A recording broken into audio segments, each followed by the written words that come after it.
یا اللہ، یہ شیر ابھی نہ اٹھے ورنہ تو مجھے کچا چبا جائے گا۔ عریشہ نے دل ہی دل میں دعا کرتے ہوئے سانس روکی اور دبے قدموں آریان پاشا کے وسیع عریض کمرے میں داخل ہوئی۔ کمرہ نیم تاریک تھا اور ایئر کنڈیشنر کی ٹھنڈک اس کے ننگے پاؤں میں سنسنی پیدا کر رہی تھی۔ آریان پاشا بیڈ پر اوندھے منہ شرٹ لیس سو رہا تھا۔ اس کی چوڑی مضبوط پشت کسی سوئے ہوئے شیر کی طرح پرسکون مگر پرہیبت لگ رہی تھی۔ عریشہ کا دل کسی خوفزدہ پرندے کی طرح پھڑ پھڑا رہا تھا۔ اس نے بہت احتیاط سے آریان پاشا کا لیپ ٹاپ سائڈ ٹیبل سے اٹھایا۔ وہ آریان سے 9 برس چھوٹی تھی، اس کے نکاح میں تھی۔ یہ نکاح اس کی زندگی کا سب سے بڑا طوفان تھا جو 4 سال قبل اسپتال کے ایک اداس کمرے میں اس کی ماں کی آخری سانسوں کے ساتھ برپا ہوا تھا۔ آریان نے آج تک اس سے ایک لفظ بھی نہیں نرمی سے بولا تھا۔ اس کے لیے شوہر نہیں بلکہ ایک ظالم سخت گیر سرپرست ثابت ہوا تھا، جس کی موجودگی سے ہی اس کی روح کانپی تھی۔ وہ لیپ ٹاپ اٹھائے پنجوں کے بل چلتی ہوئی ڈریسنگ روم میں گھس گئی۔ اس نے جلدی سے لیپ ٹاپ آن کیا۔ اس کا دل اتنی زوروں سے دھڑک رہا تھا کہ اسے اپنی پسلیوں میں اس کی دھمک محسوس ہو رہی تھی۔ اس نے جلدی سے وہ شکایتی ای میل تلاش کی جو اس کے کالج کے سخت مزاج پروفیسر نے آریان پاشا کو بھیجنے کی دھمکی دی تھی۔ ای میل ان باکس میں سب سے اوپر ہی تھا۔ اس نے کانپتے ہاتھوں سے ڈیلیٹ کا بٹن دبایا اور پھر تسلی کے لیے ٹریش سے بھی اسے ہمیشہ کے لیے حذف کر دیا۔ اس نے ایک لمبا سکھ کا سانس لیا۔ مشن کامیاب ہو گیا تھا۔ وہ فاتحانہ انداز میں مسکراتی ہوئی پلٹی کہ اس کی مسکراہٹ کی وجہ جم گئی اور وہ سانس حلق میں اٹک گیا۔ سامنے ڈریسنگ روم کے دروازے پر آریان پاشا سینے پر ہاتھ باندھے جھکا ہوا کھڑا اسے ہی دیکھ رہا تھا۔ اس کی گہری سے آنکھوں میں نیند کا کوئی نشان نہیں تھا، وہاں صرف ایک سرد شکار کو دبوچنے والی چمک تھی۔ وہ میں عریشہ کی زبان تالو سے چپک گئی۔ وہ مزید گھبرائی جب آریان لمبے ڈگ بھرتا اس کے قریب آیا اور اسے دیوار کے ساتھ لگا دیا۔ اس کا قد آور وجود عریشہ کے گرد ایک آہنی حصار بنا چکا تھا۔ تمہیں واقعی لگتا ہے کہ تم مجھے چکمہ دے سکتی ہو؟ عریشہ اس کی آواز سرگوشی سے بھی زیادہ گہری اور خوفناک تھی۔ تمہیں کیا لگا تم میری کچھاڑ میں آؤ گی، اپنا کام کرو گی اور میں سوتا رہوں گا؟ یہ خوف، یہ دہشت اس کی زندگی کا حصہ کیسے بنی؟ اس کی کہانی 4 سال پہلے شروع ہوئی تھی۔ وہ 10ویں جماعت کی ایک شوخ اور چنچل لڑکی تھی جس کی دنیا اپنی ماں اور سہیلیوں کے تک محدود تھی۔ پھر اچانک ان کی چھوٹی سی دنیا پر قیامت ٹوٹ پڑی۔ اس کی ماں رضیہ بیگم کو آخری سٹیج کا کینسر تشخیص ہوا۔ ڈاکٹر نے جواب دے دیا تھا۔ رضیہ بیگم کو اپنی فکر نہیں تھی، انہیں اپنی اکلوتی بیٹی عریشہ کی فکر کھائی جا رہی تھی جو ان کے بعد اس دنیا میں تنہا رہ جاتی۔ ان کی سب سے عزیز سہیلی سریا بیگم جو ایک بہت بڑے بزنس ٹائکون کی بیوہ اور آریان پاشا کی ماں تھی، ان کی عیادت کے لیے اسپتال آئیں۔ رضیہ بیگم نے روتے ہوئے ان کا ہاتھ تھام لیا۔ سریا، میرے بعد میری بچی کا کیا ہوگا؟ یہ دنیا بہت ظالم ہے، اسے نوچ کھائے گی۔ سریا بیگم نے انہیں تسلی دی، وہ میری بھی بیٹی ہے رضیہ، میں اسے اپنے ساتھ لے جاؤں گی۔ نہیں رضیہ، رضیہ نے نفی میں سر ہلا۔ لوگ 1000 باتیں بنائیں گے، میں مر کر بھی اپنی بیٹی پر کوئی حرف نہیں آنے دینا چاہتی۔ یہ میری ایک آخری خواہش پوری کر دو سریا، اپنی بیٹی کو میرے بیٹے کے نکاح میں دے کر اسے اپنے گھر کی عزت بنا لو۔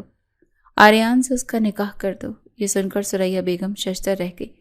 آریان جو اپنی مرضی کا مالک اور سخت گیر مزاج تھا، وہ اس رشتے کے لیے کبھی نہ مانتا، لیکن اپنی مرتی ہوئی سہیلی کی آخری خواہش کو وہ رد بھی نہیں کر سکتی تھی۔ انہوں نے فوراً آریان کو فون کر کے اسپتال بلایا۔ آریان جب اسپتال پہنچا اور اسے اپنی ماں کی بات کا علم ہوا تو اس نے صاف انکار کر دیا۔ امی، آپ ہوش میں تو ہیں؟ وہ مجھ سے 9 سال چھوٹی ہے، ایک بچی ہے، میں اس سے شادی نہیں کر سکتا۔ یہ میری زندگی ہے، یہ میری سہیلی کی آخری خواہش ہے آریان، وہ مر رہی ہے۔ سریا بیگم نے روتے ہوئے کہا، اگر تم نے میری بات نہ مانی تو میں سمجھوں گی کہ میرا کوئی بیٹا نہیں۔ ماں کے آنسوں اور ضد کے آگے آریان بے بس ہو گیا۔ اس نے غصے سے دانت پیستے ہوئے ہاں کر دی۔ اسپتال کے کمرے میں ہی قاضی کو بلایا گیا۔ عریشہ جو اپنی ماں کی حالت پر پہلے ہی رو رو کر نڈھال تھی، اسے جب بتایا گیا کہ اس کا نکاح ہو رہا ہے تو وہ سکتے میں آ گئی۔ اس نے روتے ہوئے اپنی ماں سے کہا کہ امی آپ کیا کر رہی ہیں؟ یہ تمہارے بھلے کے لیے ہے بیٹی۔ رضیہ نے کھانستے ہوئے کہا۔ آریان نے پتھر جیسے تاثرات کے ساتھ نکاح کے بول ادا کیے اور فوراً ہی بغیر کسی سے ایک لفظ کہے اسپتال سے باہر نکل گیا۔ یہ نکاح اس کے لیے بس ایک زبردستی کا بندھن تھا جسے وہ کبھی نبھانا نہیں چاہتا تھا۔ اس نکاح کے چند گھنٹے بعد ہی عریشہ کی ماں کا انتقال ہو گیا۔ وہ اپنی ماں کی لاش سے لپٹ کر روتی رہی۔ تدفین کے بعد ثریا بیگم اسے اپنے محل نما گھر پاشا ولا لے آئی۔ جس دن عریشہ کی ماں کی تدفین ہوئی اسی شام آریان پاشا 2 سال کے لیے بزنس مینجمنٹ کی اعلیٰ تعلیم کے لیے امریکہ چلا گیا، جیسے وہ اس جبری رشتے اور اس سے جڑی ہر یاد سے بھاگ جانا چاہتا ہو۔ عریشہ اس وسیع و عریض گھر میں اپنی تنہائی اور ایک انجانے مستقبل کے خوف کے ساتھ اکیلی رہ گئی۔ آریان کے جانے کے بعد پاشا ولا کی بلند و بالا دیواریں عریشہ کو کاٹنے کو دوڑتی تھیں۔ ثریا بیگم اس کا بہت خیال رکھتی۔ انہوں نے اسے اپنی ماں کی کمی محسوس نہ ہونے دی اور پوری کوشش کی، لیکن عریشہ کے دل کا زخم بہت گہرا تھا۔ وہ اکثر اپنی ماں کو یاد کر کے روتی رہتی۔ اس کا دل پڑھائی سے اچاٹ ہو گیا۔ وہ جو پہلے ایک اچھی طالبہ تھی، اب کتابیں اسے دشمن لگنے لگیں۔ اس نے بڑی مشکل سے رو دھو کر 10ویں جماعت کا امتحان پاس کیا۔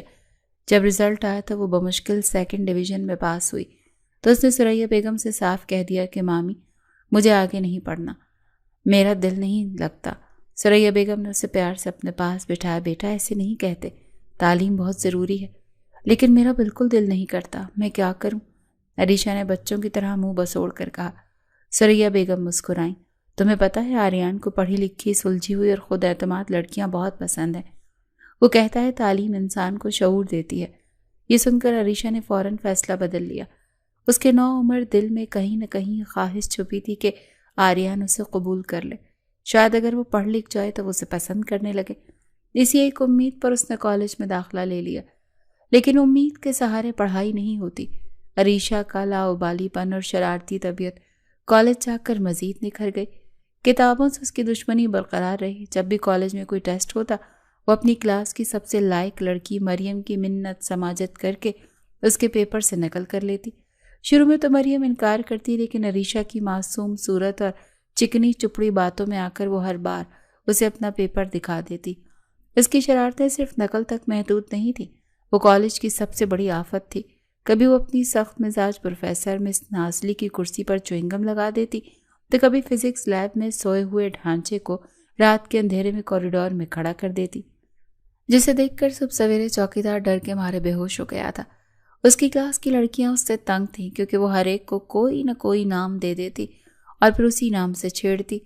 اس کی سب سے بڑی دشمنی مس نازلی سے تھی، جو اسے ہر وقت ڈانٹتی رہتی تھی۔ عریشہ، تم اس کالج کے لیے ایک بدنما داغ ہو، تمہاری وجہ سے پوری کلاس کا ماحول خراب ہوتا ہے، وہ اکثر کہتی۔ عریشہ آگے سے معصومیت سے کہتی، مس میں تو بس سب کے ہنسانے کی کوشش کرتی ہوں، آپ بھی ہنسا کریں، آپ پر غصہ اچھا نہیں لگتا۔ اس کا یہ جواب سن کر پوری کلاس ہنس پڑتی اور مس نازلی کا پارا مزید چڑھ جاتا۔ ثریا بیگم اس کی شکایتوں سے واقف تھی، لیکن وہ اسے پیار سے سمجھاتی اور عریشہ ہر بار وعدہ کرتی کہ وہ آئندہ ایسا نہیں کرے گی، اور پھر اگلے ہی دن کوئی نئی شرارت کر دیتی۔ وہ جانتی تھی کہ عریشہ کے اندر ماں کے مرنے کا جو خلا ہے، وہ اسے ان شرارتوں سے بھرنے کی کوشش کرتی ہے۔ 2 سال پلک جھپکتے گزر گئے۔ عریشہ اب 2nd ایئر میں تھی۔ اس کی شرارتیں اور پڑھائی سے فرار کا سلسلہ ویسے ہی جاری تھا۔ ثریا بیگم اکثر بیمار رہنے لگی تھیں۔ ان کا بلڈ پریشر ہائی رہتا تھا، جس کی وجہ سے وہ عریشہ پر زیادہ توجہ نہیں دے پاتی تھیں۔ اور پھر وہ دن آ گیا جب آریان پاشا اپنی تعلیم مکمل کر کے واپس آ رہا تھا۔ ثریا بیگم بہت خوش تھیں۔ انہوں نے پورے گھر کو سجوایا۔ عریشہ کے دل میں ایک عجیب سی کھلبلی مچی ہوئی تھی۔ وہ خوش بھی تھی اور ڈری ہوئی بھی۔ کیا آریان بدل گیا ہوگا؟ کیا وہ اب اس سے ٹھیک سے بات کرے گا؟ جس دن آریان کو ایئرپورٹ سے واپس آنا تھا، اسی دن عریشہ اپنی تمام تر فکروں کو بھلا کر اپنے پڑوس کے بنگلوں سے بچوں کو اکٹھا کر کے پاشا ولا کے وسیع لان میں کرکٹ کھیل رہی تھی۔ اس نے جینز اور ایک ڈھیلی سی ٹی شرٹ پہن رکھی تھی اور بالوں کی پونی ٹیل بنائی ہوئی تھی۔ وہ پوری طرح کھیل میں مگن تھی۔ اس نے ایک زوردار شاٹ لگائی۔ اسی وقت حویلی کا بڑا گیٹ کھلا اور ایک چمکتی ہوئی سیاہ مرسیڈیز اندر داخل ہوئی۔ گاڑی پورچ میں رکی اور ڈرائیور نے پچھلا دروازہ کھولا۔ آریان پاشا، جو پہلے سے کہیں زیادہ وجیح اور پرکشش لگ رہا تھا، 3 پیس سوٹ میں ملبوس گاڑی سے باہر نکلا۔ اس سے پہلے کہ وہ گھر کے اندر قدم رکھتا، کرکٹ کی تیز رفتار بال سیدھی ہوا میں اڑتی ہوئی آئی اور اس کے سر کے پچھلے حصے پر لگی۔ آہ! اس کے منہ سے تکلیف دہ آواز نکلی اور وہ اپنا سر پکڑ کر رہ گیا۔ عریشہ نے جب دیکھا کہ بال کس کو لگی ہے تو اس کی آنکھیں خوف سے پھیل گئیں۔ وہ آریان پاشا تھا۔ اس کا رنگ فق ہو گیا۔ وہ بیٹ وہیں پھینک کر بجلی کسی تیزی سے بنگلے کے اندر بھاگی۔ رکو، آریان نے غصے سے دھاڑتے ہوئے کہا۔ اس نے عریشہ کو بھاگتے ہوئے دیکھ لیا تھا۔ وہ لمبے لمبے ڈھک بھرتا اس کے پیچھے لپکا اور اس سے پہلے کہ وہ اندر پہنچتی اس نے اس کا بازو پکڑ کر اسے اپنی طرف کھینچ لیا۔ یہ کیا بدتمیزی ہے؟ اس نے عریشہ کو بازو سے پکڑتے ہوئے غصے سے پوچھا۔ یہ گھر ہے یا کھیل کا میدان؟ اور تمہارا حلیہ کیا ہے؟ اس کی نظریں عریشہ کی جینز اور ٹی شرٹ پر تھیں۔ عریشہ کی تو جیسے زبان ہی گنگ ہو گئی۔ 2 سال بعد اس کا استقبال اس طرح ہوگا اس نے سوچا نہیں تھا۔ اس کی آنکھوں میں آنسو آ گئے۔ جواب دو۔ آریان کی دھاڑ پر وہ کانپ گئی۔ وہ میں کھیل رہی تھی۔ تو کیا گھر کے اندر کھیلا جاتا ہے؟ اور وہ بھی لڑکوں کے ساتھ؟ اس کی آواز میں حقارت تھی۔ شرم نام کی کوئی چیز تم میں ہے؟ یہ کہہ کر اس نے جھٹکے سے اس کا بازو چھوڑا اور اندر چلا گیا۔ عریشہ وہیں کھڑی آنسو بہاتی رہی۔ اس کے دل میں جو چھوٹی سی امید جاگی تھی وہ پہلے ہی لمحے میں ٹوٹ کر کرچی کرچی ہو گئی۔ آریان پاشا نہیں بدلا۔ وہ پہلے سے بھی زیادہ سخت اور ظالم ہو گیا۔ آریان پاشا کی واپسی نے پاشا ولا کی پرسکون فضا میں ایک تناؤ پیدا کر دیا تھا۔ وہ گھر تو آ گیا تھا لیکن اس کا رویہ سب کے ساتھ، خاص طور پر عریشہ کے ساتھ انتہائی سرد اور فاصلے والا تھا۔ وہ دن بھر اپنے آفس یا میٹنگز میں مصروف رہتا، رات کو دیر سے گھر لوٹتا۔ اس نے عریشہ سے کرکٹ والے واقعے کے بعد کوئی بات نہیں کی تھی، لیکن اس کی موجودگی کا احساس ہی عریشہ کو خوفزدہ رکھنے کے لیے کافی تھا۔ عریشہ نے بھی اپنی شرارتیں کافی حد تک کم کر دی تھیں۔ وہ کوشش کرتی تھی کہ اس کا آریان سے سامنا ہی نہ ہو۔ وہ اس کے گھر آنے سے پہلے اپنے کمرے میں چلی جاتی اور سب اس کے جانے کے بعد باہر نکلتی۔ ثریا بیگم اپنے بیٹے اور بہو کے درمیان اس سرد جنگ کو محسوس کر رہی تھی۔ انہوں نے کئی بار آریان سے بات کرنے کی کوشش کی کہ بیٹا، وہ تمہاری بیوی ہے، اسے اس طرح اجنبیوں جیسا سلوک مت کرو۔ امی پلیز، آریان نے بیزاری سے جواب دیا۔ آپ جانتی ہیں کہ وہ نکاح کن حالات میں ہوا تھا۔ میں اسے اپنی بیوی تسلیم نہیں کرتا۔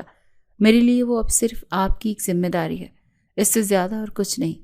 یہ سن کر ثریا بیگم کا دل دکھتا لیکن وہ خاموش ہو جاتی۔ وہ جانتی تھی کہ آریان کو منانا آسان نہیں ہے۔ کچھ ہفتوں بعد ثریا بیگم کی طبیعت اچانک بہت خراب ہو گئی۔ ان کا بلڈ پریشر خطرناک حد تک بڑھ گیا اور ڈاکٹر نے انہیں مکمل بیڈ ریسٹ کا مشورہ دیا۔ اس وجہ سے عریشہ کے کالج میں ہونے والے پیرنٹ ٹیچر میٹنگ، جس میں شرکت کرنا لازمی تھا، ایک مسئلہ بن گیا۔ آنٹی، میں میٹنگ میں نہیں جاؤں گی، میں کہہ دوں گی آپ بیمار ہیں۔ عریشہ نے کہا، نہیں بیٹا۔ ثریا بیگم نے کمزوری سے کہا، یہ لازمی ہے۔ تمہاری پروفیسر مس نازلی نے خاص طور پر فون کیا ہے، وہ تمہاری پڑھائی کے بارے میں بہت پریشان ہے۔ تو پھر اب کیا ہوگا؟ عریشہ کو فکر ہوئی۔ آریان جائے گا۔ ثریا بیگم نے فیصلہ سنایا۔ یہ سننا تھا کہ عریشہ کے پیروں تلے سے زمین نکل گئی۔ نہیں، وہ نہیں جائیں گے ممی، پلیز، وہ مجھے جان سے مار دیں گے۔ ارے کچھ نہیں ہوتا، میں اس سے بات کروں گی۔ ثریا بیگم نے آریان کو اپنے کمرے میں بلایا اور اسے ساری تفصیل بتائی۔ آریان نے پہلے تو صاف انکار کر دیا۔ امی، میرے پاس ان فضول کاموں کے لیے وقت نہیں ہے۔ آپ جانتے ہیں کہ میری کمپنی کا کتنا بڑا پروجیکٹ چل رہا ہے۔ یہ فضول کام نہیں ہے آریان، یہ تمہاری ذمہ داری ہے۔ ثریا بیگم نے سختی سے کہا، اگر تم نہیں گئے تو میں خود اس حالت میں جاؤں گی، پھر اگر مجھے کچھ ہو گیا تو ماں کی دھمکی کے آگے آریان کو ایک بار پھر ہتھیار ڈالنے پڑے۔ اس نے غصے سے ہاں کر لی۔ اگلے دن جب آریان اپنی چمکتی ہوئی گاڑی میں عریشہ کو لے کر کالج کی طرف جا رہا تھا تو گاڑی میں قبرستان جیسی خاموشی تھی۔ عریشہ ڈر کے مارے سیٹ سے چپکی بیٹھی تھی۔ آریان کا چہرہ پتھر کی طرح سخت تھا۔ کالج پہنچ کر وہ سیدھا پرنسپل کے آفس گیا اور پھر انہیں مس نازلی کے پاس بھیج دیا گیا۔ مس نازلی، جو عریشہ سے پہلے ہی بہت تنگ تھی، آریان جیسے وجیح اور باروب شخص کو دیکھ کر کچھ لمحوں کے لیے مروب ہو گئی، لیکن پھر انہوں نے شکایات کا ایک لامتناہی دفتر کھول دیا۔ مسٹر پاشا، مجھے افسوس سے کہنا پڑ رہا ہے کہ آپ کی بیوی اس کالج کی سب سے غیر ذمہ دار اور بدتمیز طالبہ ہے۔ انہوں نے کہنا شروع کیا، یہ نہ تو پڑھتی ہے نہ کسی کو پڑھنے دیتی ہے۔ کلاس میں ہر وقت باتیں کرنا، دوسری لڑکیوں کو تنگ کرنا اور اساتذہ کا مذاق اڑانا ان کا معمول ہے۔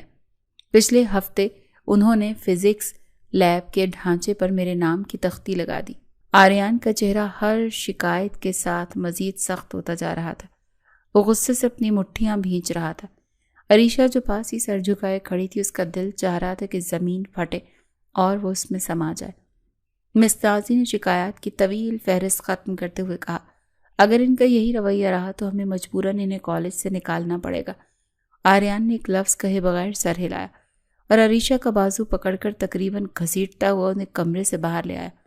گاڑی میں بیٹھتے ہی وہ اس پر پھٹ پڑا۔ تو یہ گل کھلا رہی ہو تم کالج میں؟ اس کی آواز اتنی بلند تھی کہ عریشہ کانپ گئی۔ تمہیں شرم نہیں آتی؟ میری عزت کا بھی کوئی خیال نہیں ہے تمہیں؟ لوگ کیا سوچتے ہوں گے کہ آریان پاشا کی بیوی ایک جوکر ہے؟ وہ میں مذاق میں، بکواس بند کرو، وہ دھاڑا۔ یہ آخری وارننگ ہے، اگر آئندہ تمہاری کوئی ایک بھی شکایت مجھ تک پہنچی تو مجھ سے برا کوئی نہیں ہوگا، میں تمہارا گھر سے نکلنا بند کر دوں گا، سمجھے تم عریشہ؟ عریشہ نے روتے ہوئے ہاں میں سر ہلایا۔ گھر پہنچ کر وہ سیدھی سریا بیگم کے کمرے میں گئی اور ان کے گلے لگ کر پھوٹ پھوٹ کر رو دی۔ مامی، وہ مس نازلی بہت بری ہیں، وہ مجھ سے دشمنی کرتی ہیں، میں نے کچھ نہیں کیا، وہ جان بوجھ کر آریان کے سامنے مجھے ذلیل کر رہی تھی۔ اس نے جھوٹ موٹ کے آنسو اور معصومیت کا سہارا لیا۔ سریا بیگم اس کی باتوں میں آ گئی تھی۔ جب آریان اس کے کمرے میں آیا تو انہوں نے اسے ڈانٹا۔ تم نے میری بچی کو ڈانٹا؟ قصور اس ٹیچر کا ہے اور تم اسے سنا رہے ہو؟ وہ پہلے ہی اتنی سہمی ہوئی رہتی ہے۔ آریان ماں کے سامنے بے بس ہو گیا، غصے سے پیر پٹکتا ہوا کمرے سے نکل گیا۔ عریشہ نے آنسوؤں کے پیچھے سے اسے جاتے ہوئے دیکھا اور ایک فاتحانہ مسکراہٹ اس کے لبوں پہ پھیر گئی۔ وہ اس بار تو بچ گئی تھی، لیکن وہ نہیں جانتی تھی کہ یہ سکون عارضی ہے۔ آریان پاشا اب اس کی ہر حرکت پر نظر رکھنے والا تھا۔ اس دن کے بعد سے آریان نے عریشہ پر مزید سختیاں عائد کر دیں۔ اس نے گھر کے ملازمین کو ہدایت کی کہ عریشہ کی ہر حرکت کی خبر اسے دی جائے۔ اس کا کالج جانا، اس کے دوستوں سے فون پر بات کرنا، سب کچھ آریان کی نظر میں تھا۔ عریشہ کو لگا جیسے وہ ایک سنہرے پنجرے میں قید ہو گئی ہے، جہاں ہر طرف پہرے دار موجود ہیں۔ اس کا لاؤبالی پن اب خوف میں بدلتا جا رہا ہے۔ آریان اپنے نئے بزنس پروجیکٹ میں بری طرح مصروف تھا۔ وہ اکثر رات گئے تک کام کرتا اور بعض اوقات گھر پر بھی آفس کی فائلیں لے آتا۔ اس کا کمرہ اس کی سلطنت تھی، جہاں کسی کو بھی، حتیٰ کہ ملازمین کو بھی اس کی اجازت کے بغیر داخل ہونے کی اجازت نہیں تھی۔ ایک شام آریان کسی ضروری میٹنگ کے لیے جلدی میں گھر سے نکلا۔ وہ اپنی سب سے اہم پروجیکٹ فائل، جس پر مہینوں کی محنت تھی، غلطی سے اپنے کمرے میں بھول گیا۔ میٹنگ کے دوران جب اسے فائل کی ضرورت پڑی تو اس نے اپنے پرسنل اسسٹنٹ کو فون کیا اور اسے فوراً گھر سے فائل لانے کا حکم دیا۔ اسسٹنٹ جب پاشا ولا پہنچا تو اس نے سریا بیگم کو آریان کا پیغام دیا۔ سریا بیگم نے عریشہ کو بلایا، بیٹا ذرا آریان کے کمرے سے وہ نیلی فائل لا دو، اس کا اسسٹنٹ لینے آیا ہے۔ عریشہ کا دل دھک سے رہ گیا۔ مامی، آپ جانتی ہیں اس نے مجھے اپنے کمرے میں جانے سے منع کیا ہے۔ ارے میں کہہ رہی ہوں نا، وہ کام کی فائل ہے، بہت ضروری ہے، جاؤ شاباش۔ عریشہ نہ چاہتے ہوئے بھی انکار نہ کر سکے۔ وہ ڈرتے ڈرتے آریان کے کمرے کی طرف بڑھی۔ اس نے دروازہ کھولا تو کمرہ بالکل ویسا ہی تھا۔ ہر چیز ترتیب سے اپنی جگہ پر تھی۔ بیڈ پر ایک بھی شکن نہیں تھی اور میز پر کتابیں اور فائلیں سلیقے سے رکھی گئی تھیں۔ اسی میز پر نیلی فائل نظر آ گئی تھی۔ اس نے جلدی سے فائل اٹھائی، لیکن جیسے ہی وہ مڑی، اس کا پیر قالین کے کونے میں الجھ گیا اور وہ لڑکھڑا گئی۔ اس کے ہاتھ سے فائل چھوٹ گئی اور وہ سیدھی میز پر رکھے پانی کے جگ سے ٹکرائی۔ شیشے کا جگ فرش پر گر کر چکنا چور ہو گیا اور سارا پانی فائل اور اس کے آس پاس کے کاغذات پر پھیل گیا۔ عریشہ کی آنکھیں خوف سے پھیل گئیں۔ فائل کے اندر موجود نقشے اور حسابات کی سیاہی پانی میں گل کر پھیلنے لگی۔ پوری فائل کا ستیہ ناس ہو چکا تھا۔ یا اللہ، اب کیا ہوگا؟ وہ کانپتے ہاتھوں سے فائل کو اٹھانے کی کوشش کرنے لگی، لیکن اس کے کاغذات مزید خراب ہو گئے۔ اسی وقت دروازہ کھلا اور آریان پاشا خود اندر داخل ہوا۔ شاید اس سے انتظار نہیں ہوا اور وہ فائل لینے خود ہی آ گیا۔ کمرے کا منظر دیکھ کر اور اپنی سب سے قیمتی فائل کی حالت دیکھ کر اس کی آنکھوں میں خون اتر آیا تھا۔ کیا کیا تم نے؟ اس کی آواز کسی زخمی شیر کی دھاڑ کی طرح تھی۔ عریشہ خوف سے ایک قدم پیچھے ہٹ گئی۔ وہ میں غلطی سے وہ چیخا۔ تمہیں اندازہ ہے تم نے کیا برباد کیا؟ میری مہینوں کی محنت، میری کمپنی کا مستقبل، سب کچھ اس فائل میں تھا۔ میں نے تمہیں منع کیا تھا نا کہ میرے کمرے میں آنے سے۔ آریان کا غصے سے برا حال تھا۔ وہ اپنی زندگی میں اتنا بے بس کبھی محسوس نہیں ہوا تھا۔ اس کا دل چاہا وہ عریشہ کا گلا دبا دے، لیکن خود پر قابو رکھے ہوئے تھا۔ اس کے چلانے پر عریشہ بری طرح رونے لگی اور کمرے سے باہر بھاگ گئی۔ اس سے پہلے کہ آریان اسے پکڑتا وہ سیدھی ثریا بیگم کے کمرے میں گھس گئی اور اس کے پیچھے چھپ گئی۔ اس کا اسسٹنٹ شاید وہاں سے جا چکا تھا۔ ثریا بیگم جو اس شور پر پریشان تھی اٹھ کر بیٹھی، عریشہ کو روتا دیکھ کر گھبرا گئی۔ آریان غصے سے بھرا ہوا ان کے پیچھے آیا۔ اسے میرے حوالے کریں۔ امی کیا ہوا؟ کیوں ڈانٹ رہی ہوں میرے بچے کو؟ ثریا بیگم نے عریشہ کو اپنے پیچھے چھپاتے ہوئے کہا۔ اس نے میری سب سے اہم فائل برباد کر دی۔ آریان نے دانت پیستے ہوئے کہا۔ تو کیا ہوا؟ فائل ہی تھی نا، دوسری بن جائے گی۔ اس کے لیے تم اسے اس طرح سے ڈراؤ گے؟ آریان ماں کے سامنے ایک بار پھر بے بس ہو گیا۔ وہ جانتا تھا کہ ان کی صحت کے لیے مزید بحث کرنا ٹھیک نہیں ہے۔ اس نے ایک آخری غصے بھری نظر عریشہ پر ڈالی جو سہمی ہوئی اپنی ممانی ساس کے پیچھے سے جھانک رہی تھی۔ تمہیں میں چھوڑوں گا نہیں۔ عریشہ اس نے انگلی اٹھا کر دھمکی دی۔ آج کے بعد اگر تم میرے کمرے کے آس پاس بھی نظر آئیں تو یاد رکھنا مہارت سے ساتھ اچھا نہیں ہوگا۔ یہ کہہ کر وہ غصے سے پیر پٹکتا ہوا وہاں سے چلا گیا۔ عریشہ وہیں کھڑی کانپتی رہی۔ آج اس نے آریان پاشا کا وہ روپ دیکھا تھا جس سے وہ سب سے زیادہ ڈرتی تھی۔ آج اسے یقین ہو گیا تھا کہ وہ اس سے شدید نفرت کرتا ہے، ایک ایسی نفرت جو شاید کبھی ختم نہیں ہوگی۔ فائل والے واقعے کے بعد عریشہ پر آریان کا خوف پوری طرح سے طاری ہو چکا تھا۔ اس نے آریان کے کمرے کو اپنے لیے ممنوع علاقہ قرار دے دیا تھا۔ وہ غلطی سے بھی اس راہداری کی طرف نہیں جاتی تھی جہاں اس کا کمرہ تھا۔ آریان کا رویہ بھی پہلے سے زیادہ سرد اور بیزار ہو گیا تھا۔ وہ اب اس کی طرف دیکھتا بھی نہیں تھا، جیسے وہ اس کے وجود ہی نہ رکھتی ہو۔ یہ لا تعلقی کسی بھی ڈانٹ سے زیادہ تکلیف دہ تھی۔ عریشہ نے اپنا سارا دھیان اپنی شرارتوں سے ہٹا کر شرارتوں کو مزید بہتر بنانے پر لگا دیا۔ چونکہ آریان کی وجہ سے گھر میں اس کی زندگی اجیرن ہو چکی تھی، اسی لیے وہ اپنا سارا غصہ اور فرسٹریشن کالج میں نکالتی۔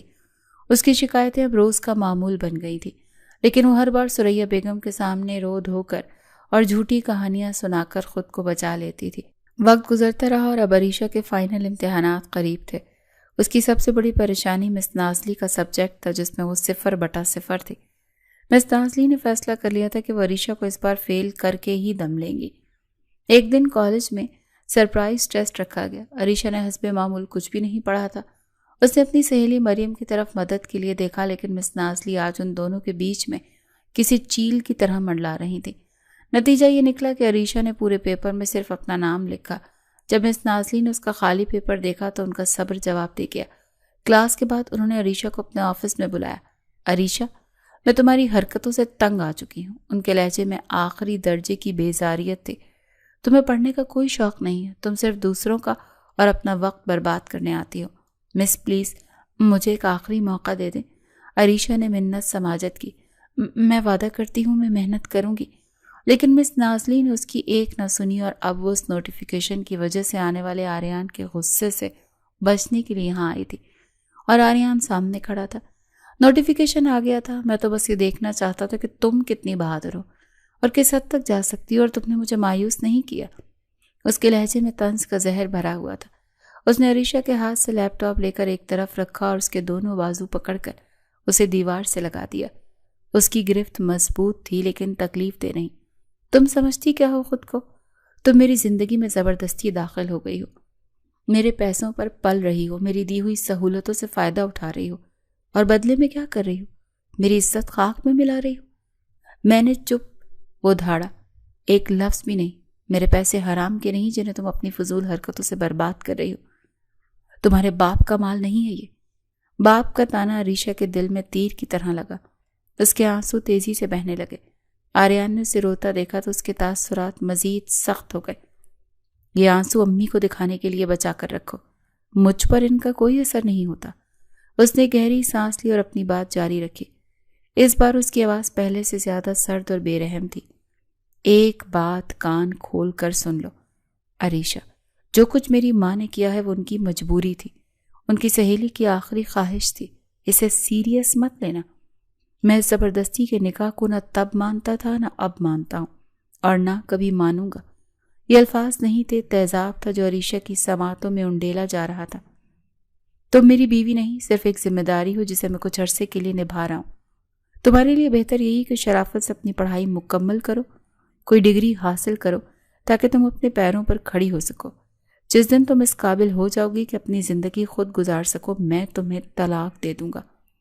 طلاق کا لفظ سن کر عریشہ نے سکتے کے عالم میں اس کی طرف دیکھا۔ حیران مت ہو، آریان نے بے رحمی سے کہا، میں اپنی زندگی اپنی پسند کی لڑکی کے ساتھ گزاروں گا، ایک ایسی لڑکی جو پڑھی لکھی ہو، سمجھدار ہو اور میرے شانہ بشانہ چل سکے۔ تمہاری جیسی کسی احمق، غیر ذمہ دار اور جھوٹی لڑکی کے ساتھ میں اپنی پوری زندگی برباد نہیں کر سکتا۔ یہ کہہ کر اس نے عریشہ کو چھوڑ دیا، جیسے وہ کوئی گندی چیز ہو جسے چھو کر اس کے ہاتھ میلے ہو گئے ہوں۔ اب دفع ہو جاؤ میرے کمرے سے، اور آئندہ اپنی شکل بھی مت دکھانا۔ عریشہ کے اندر جیسے کچھ ٹوٹ گیا تھا، اس کی رہی سہی امید، اس کا امان، سب کچھ چکنا چور ہو گیا تھا۔ وہ بے جان قدموں سے اس کے کمرے سے نکلی اور سیدھی اپنے کمرے میں آ کر دروازہ بند کر لیا۔ وہ بیڈ پر گری اور پھوٹ پھوٹ کر روتی۔ آج تک اسے اتنی ذلت اور بے بسی محسوس نہیں ہوئی تھی۔ آریان نے صرف اسے جھٹلایا نہیں تھا، اس نے اسے یتیم ہونے کا طعنہ دیا تھا، اس پر کیے گئے احسانات جتائے اور اسے اس کی اوقات یاد دلائی۔ وہ ساری رات روتی رہی، لیکن جب صبح کی پہلی کرن کھڑکی سے اندر آئی تو اس کے آنسو خشک ہو چکے تھے۔ اس کی آنکھوں میں اب کوئی دکھ یا بے بسی نہیں تھی، وہاں ایک ضد تھی، ایک فیصلہ تھا۔ اس نے فیصلہ کر لیا تھا کہ وہ آریان پاشا کو دکھائے گی کہ وہ احمق نہیں، وہ پڑھے گی، دن رات ایک کر کے پڑھے گی، وہ ڈگری حاصل کرے گی، اپنے پیروں پر کھڑی ہوگی، اور پھر اس کے منہ پر اس کا احسان مار کر اس کی زندگی سے ہمیشہ کے لیے چلی جائے گی۔ اسے آریان پاشا کی طلاق کی ضرورت نہیں تھی، اسے اب اس شخص سے آزادی چاہیے تھی۔ آج سے اس کی زندگی کا ایک نیا باب شروع ہو رہا تھا، ایک ایسا باب جس کا عنوان تھا آریان پاشا سے انتقام۔ اس رات کے بعد عریشہ وہ عریشہ نہیں رہی۔ اس کے اندر کی شوخ اور چنچل لاابالی لڑکی کہیں گہری نیند سو گئی، اور اس کی جگہ ایک سنجیدہ، پرعزم اور خاموش لڑکی نے لے لی تھی۔ آریان کے الفاظ اس کے لیے تازیانہ ثابت ہوئے تھے۔ اس نے عریشہ سے بات چیت مکمل طور پر ترک کر دی تھی۔ وہ اب اس کے سامنے بھی نہیں آتی تھی۔ وہ صبح سویرے اٹھتی، کالج جاتی اور واپسی پر سیدھا اپنے کمرے میں بند ہو جاتی۔ اس کی اس تبدیلی کو سب سے پہلے ثریا بیگم نے محسوس کیا۔ عریشہ بیٹا، کیا بات ہے؟ تم آج کل بہت خاموش رہتی ہو۔ طبیعت تو ٹھیک ہے؟ جی آنٹی، میں ٹھیک ہوں، بس امتحانات قریب ہیں، اسی لیے پڑھائی پر دھیان دے رہی ہوں۔ عریشہ نے مختصر جواب دیا۔ کالج میں بھی سب اس کی تبدیلی پر حیران تھے۔ وہ اب نہ کسی سے مذاق کرتی، نہ کسی کو تنگ کرتی، وہ سب سے الگ تھلگ لائبریری میں کتابوں میں سر دیے بیٹھی رہتی۔ مس نازلی جو اس سے سب سے زیادہ تنگ تھی، وہ بھی اس کی خاموشی اور سنجیدگی پر حیران تھی۔ عریشہ کے لیے یہ سب آسان نہیں تھا۔ اس کا دل پڑھائی میں بالکل نہیں لگتا تھا، لیکن جب بھی اس کا دھیان بھٹکتا، اسے آریان کا وہ بے رحم الفاظ یاد آ جاتے، تمہاری جیسی کسی احمق سے شادی نہیں کروں گا۔ یہ الفاظ اس کے ایندھن کا کام کرتے اور وہ دگنی محنت سے پڑھنے لگتی۔ اس کی محنت رنگ لائی۔ جب فائنل امتحانات کا نتیجہ آیا تو سب حیران رہ گئے۔ عریشہ نے نہ صرف کالج میں ٹاپ کیا بلکہ پورے بورڈ میں تیسری پوزیشن حاصل کی تھی۔ مس نازلی کو اپنی آنکھوں پر یقین نہیں آیا۔ انہوں نے عریشہ کو اپنے آفس میں بلا کر مبارکباد دی۔ مجھے تم سے یہ امید نہیں تھی عریشہ، تم نے مجھے غلط ثابت کر دیا۔ شکریہ مس۔ عریشہ کے لہجے میں کوئی خاص خوشی نہیں تھی، بس ایک سپاٹ پن تھا۔ جب یہ خبر گھر پہنچی تو ثریا بیگم کی تو خوشی کی کوئی انتہا نہ رہی۔ انہوں نے تو پورے گھر میں مٹھائی بانٹی۔ آریان بھی اس وقت گھر پر ہی تھا۔ اس نے جب رزلٹ سنا تو اس کے چہرے پر حیرت کے تاثرات ابھرے، لیکن اس نے عریشہ سے آ کر کچھ نہیں کہا۔ اس کی یہ خاموشی عریشہ کے لیے اس کی کسی بھی تعریف سے بڑھ کر تھی۔ اسے لگا جیسے اس نے اپنی پہلی جنگ جیت لی۔ اس شاندار رزلٹ کی بنیاد پر عریشہ کو ملک کی سب سے بہترین یونیورسٹی میں اسکالرشپ پر داخلہ مل گیا۔ اب اس کی زندگی کا ایک نیا مرحلہ شروع ہونے والا تھا۔ یونیورسٹی کا ماحول کالج سے بالکل مختلف تھا۔ یہاں کوئی اس کے ماضی سے نہیں جانتا تھا۔ وہ اپنی پڑھائی پوری توجہ دیتی اور جلد ہی اس کا شمار یونیورسٹی کے ذہین ترین طالب علموں میں ہونے لگا۔ یہاں اس کی دوستی عامر سے ہوئی۔ عامر ایک متوسط طبقے سے تعلق رکھنے والا خوش اخلاق اور ذہین لڑکا تھا۔ وہ اکثر پڑھائی میں عریشہ کی مدد کرتا اور اس کا بہت خیال رکھتا۔ عریشہ جو ہمیشہ سے توجہ اور محبت کی بھوکی تھی، اسے عامر کی یہ فکر اور احساس بہت اچھا لگتا۔ وہ آہستہ آہستہ اسے پسند کرنے لگی۔ اسے لگا کہ عامر ہی وہ شخص ہے جو اسے سمجھتا ہے اور اس کی قدر کرتا ہے، لیکن وہ عامر کی اصلیت سے بے خبر تھی۔ عامر ایک انتہائی لالچی اور موقع پرست انسان تھا۔ اس نے جب عریشہ کو پہلی بار مہنگی گاڑی سے اترتے اور برانڈڈ کپڑوں میں دیکھا تو اسے اندازہ لگا لیا کہ وہ کسی امیر گھرانے سے ہے۔ اس نے ایک منصوبہ بنایا کہ وہ عریشہ کو اپنی محبت کے جال میں پھنسائے گا اور اس سے شادی کر کے اس کی دولت پر قبضہ کر لے گا۔ وہ بظاہر اس کا بہت احساس کرتا تھا، اس کی تعریف کرتا، اسے یقین دلاتا کہ وہ اس سے سچی محبت کرتا ہے۔ عریشہ اس کے جھوٹے جال میں بری طرح سے پھنس چکی تھی۔ اسے عامر کی صورت میں اپنی زندگی کا وہ ساتھی نظر آنے لگا جس کا وہ ہمیشہ سے خواب دیکھتی تھی۔ وہ آریان پاشا کے دیے ہوئے زخموں کا مرہم عامر کی محبت میں تلاش کر رہی تھی۔ اسے احساس ہی نہیں تھا کہ وہ ایک دلدل سے نکل کر دوسرے اور زیادہ گہرے دلدل میں گرنے جا رہی ہے۔ ایک دن عامر نے اسے کہا کہ عریشہ، ہم کب تک اس طرح چھپ چھپ کر ملتے رہیں گے؟ میں تمہارے گھر والوں سے مل کر تمہارا ہاتھ مانگنا چاہتا ہوں۔ یہ سن کر عریشہ گھبرا گئی۔ وہ اسے اپنے اور آریان کے رشتے کے بارے میں کیسے بتاتی؟ اس نے بہانہ کیا، ابھی نہیں عامر، ابھی میری پڑھائی مکمل نہیں ہوئی، صحیح وقت آنے پر میں خود تمہیں سب سے ملواؤں گی۔ عامر نے بظاہر سمجھداری سے سر ہلا دیا، لیکن اس کے دل میں لالچ کی آگ مزید بھڑک اٹھی تھی۔ وہ جلد سے جلد اپنے منصوبے کو کامیاب کرنا چاہتا تھا۔ وقت گزرتا جا رہا تھا اور عریشہ عامر کی محبت کے جال میں مزید الجھتی جا رہی تھی۔ وہ اکثر یونیورسٹی کے بعد ساتھ وقت گزارتے، کبھی پارک میں تو کبھی کسی کیفے میں۔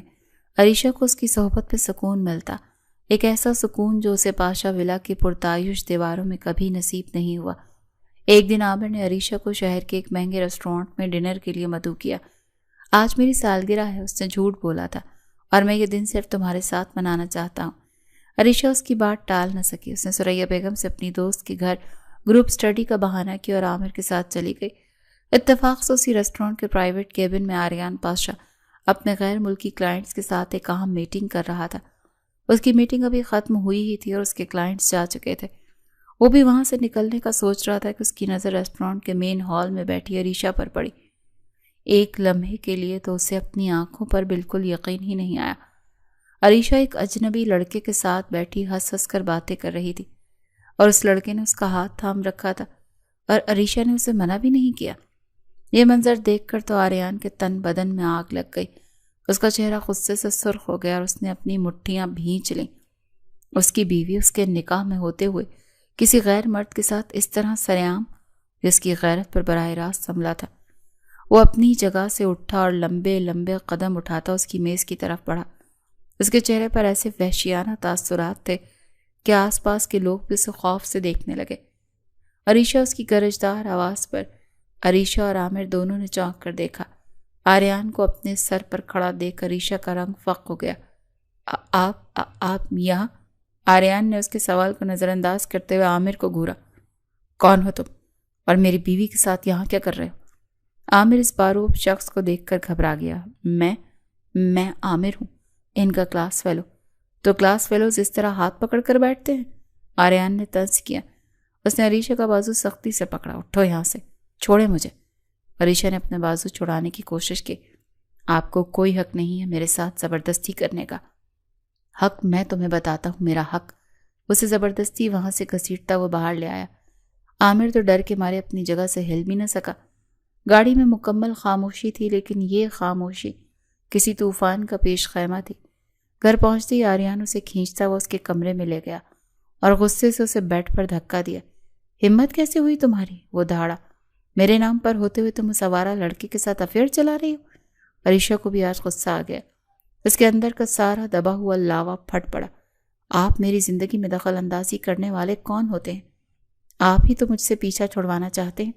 آپ ہی نے تو کہا تھا کہ اپنی زندگی جیو تاکہ میں تمہیں طلاق دے سکوں، تو اب کیوں تکلیف ہو رہی ہے؟